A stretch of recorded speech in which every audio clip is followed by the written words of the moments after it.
Hi friends, ఈరోజు మనం period table యొక్క నమూనా చూద్దామండి. అంటే దాని అవుట్లెట్ చూద్దాం. ఫస్ట్గా దాని అవుట్లెట్ ఎలా ఉంటుందంటే ఈ షేప్లో ఉంటుందండి. అండి ఇది SPDF మాట అండి. అంటే ఇవన్నీ పీరియడ్స్ మాట అండి. ఇవన్నీ వర్టికల్స్ లైన్ అన్ని గ్రూప్స్ మాట అండి. 7 పీరియడ్స్ 18 గ్రూపులు ఉంటాయన్నమాట అండి. ఫస్ట్ గ్రూప్ని ఏమంటారంటే ఆల్కలీ మెటల్స్ అంటారు. సెకండ్ గ్రూప్ ఏంటంటే ఆల్కలీ ఎర్త్ మెటల్స్ అంటారండి.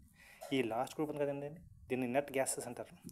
ఈ F ఉంది కదండి, F బ్లాక్ ఏంటంటే ఈ మూడో గ్రూప్ నుంచి స్టార్ట్ అవుతుందన్నమాట. అంటే 57 నుంచి 72 దాకా, 89 నుంచి 102 దాకా ఉంటాయన్నమాట అండి. ఎఫ్ బ్లాక్ అనేది ల్యాంథనైట్స్, యాక్టినైట్స్ అంటారన్నమాట అండి. అర్థమైందా ఫ్రెండ్స్?